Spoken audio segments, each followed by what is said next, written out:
Setiap awal semester kita bakal ngerasa punya semangat buat melakukan sesuatu. Kita biasa nyusun target per minggu, per bulan, dan dengan itu kita berharap bisa melakukan semua itu dengan sempurna dan lancar.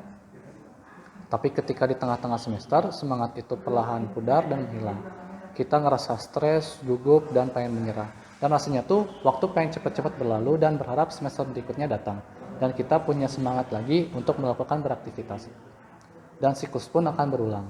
Kenapa bisa kayak gitu? Sebelumnya aku mau jelasin dulu, apa sih yang terjadi pada diri kita ini? Selama bersekolah, kuliah, dan kerja, kalian biasa mengalami yang namanya itu burnout.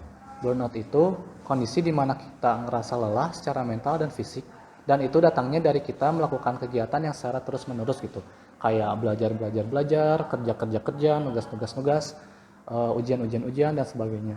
Dan kita pada akhirnya ngerasa stres dan muncul emosi-emosi negatif.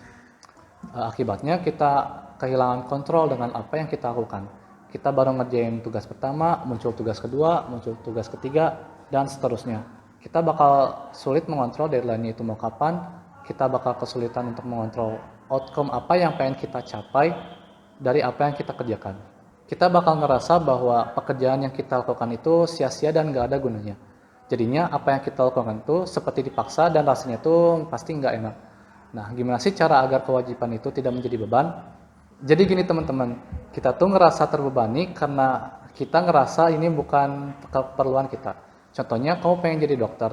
Sebelum kamu mencapai tujuan tersebut, kamu harus melakukan sesuatu sebelum-sebelumnya gitu. Kayak kamu harus bersekolah di jurusan kedokteran, untuk mencapai itu kamu harus lolos seleksi menjadi mahasiswa kedokteran, dan untuk lolos tersebut, kamu harus belajar lulus tes masuk PTN gitu.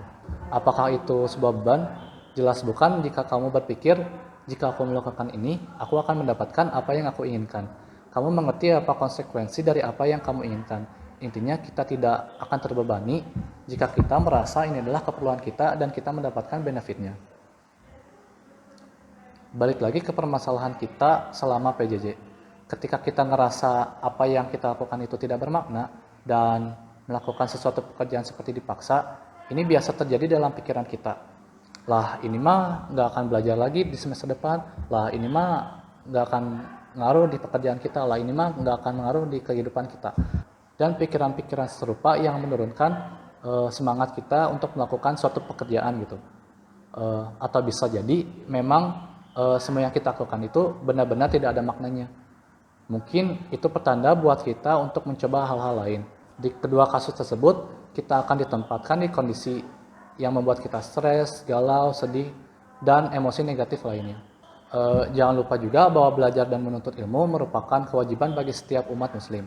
Dari Ibnu Umar radhiyallahu anhum, ia berkata, "Majlisu fikhi khairum min ibadati sittina sanatah." Majelis ilmu itu lebih baik dari ibadah 60 tahun lamanya. Nah, dari sini tuh kita harus menyadari bahwa menuntut ilmu itu sangat mulia, sangat utama, dan sebagai umat muslim kita wajib menjalankannya gitu. Jadi jangan jadikan belajar itu sebagai beban, tapi jadikan pembelajaran itu sebagai kebutuhan. Tapi sebagai manusia kita wajar gak sih ngerasa lelah, capek? Terus gimana dong? Nah, untuk mengatasi itu semua, di sini aku mau ngasih alternatif berupa action yang bisa kalian lakukan. Ya walaupun aku sendiri masih struggle gitu ya menghadapi burnout yang datang, setidaknya ini bisa meminimalisir dampak negatif yang muncul akibat burnout yang dialami. Actionnya pertama, tahu kendali atas diri kita sendiri. Saat ini kita tahu gitu sedang berada di tengah dunia yang semakin menantang dengan iklim kompetisinya. Akibatnya banyak di antara kita yang istilahnya itu terlalu memforsir diri mencapai target dengan sempurna. Hal tersebut sebenarnya boleh-boleh aja dilakukan asalkan kita tahu atas kendali diri kita sendiri gitu. Kita bisa aja ngubah target kita yang asalnya tuh aku mau mendapatkan nilai 90 di mata pelajaran A menjadi aku mau paham materi ini di mata pelajaran ini. Dengan begitu kita akan menghargai proses yang kita lakukan daripada hasil yang kita set up sebelumnya. Action yang kedua, menentukan prioritas. Buatlah prioritas kegiatan bulanan, mingguan hingga harian dari apa yang menurut kita penting dilakukan ke yang tidak penting dilakukan. Misalkan dalam belajar kita bisa menyusun materi pelajaran mana yang harus dipelajari terlebih dahulu. Kayak buat timeline belajar, ini lewat cara ini gitu. Dengan begitu kita tahu mana yang perlu kita kerjakan terlebih dahulu sehingga energi yang kita kuras pun tidak terlalu banyak. Perlu diketahui bahwa prioritas kita sebagai pelajar itu bukan cuma kegiatan belajar atau nugas atau ujian gitu. Kita juga perlu beribadah kepada Allah, kita perlu menjaga kesehatan kita perlu berhubungan dengan keluarga, dengan teman, dan sebagainya. Jadi kerja keras sampai burnout itu bukanlah solusi atas permasalahan hidup kita. Dengan ini kita bisa lebih enjoy, menikmati waktu yang kita punya. Action yang ketiga, melakukan hobi yang disenangi. Kita sebenarnya perlu loh punya hobi yang disenangi. Dengan memiliki hobi yang bikin kamu merasakan kesenangan kecil dari waktu ke waktu, tidak ada salahnya kita meluangkan waktu dari kegiatan kita untuk refreshing.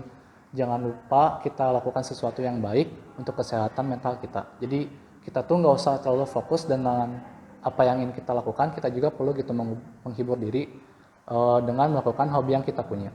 Action yang keempat, apresiasi usaha kita. Dengan mengapresiasi setiap hal kecil yang kita lakukan, misalkan dengan bangun pagi, sholat duha, baca Quran walaupun 3 ayat pun, itu adalah sebuah kemenangan. Dan dengan kita mengapresiasi hal tersebut, kita bisa lebih bersyukur dengan apa yang kita lakukan. Mungkin itu semua yang bisa aku share tentang pengalaman aku yang mungkin biasa dialami oleh kalian semua gitu selama PJJ.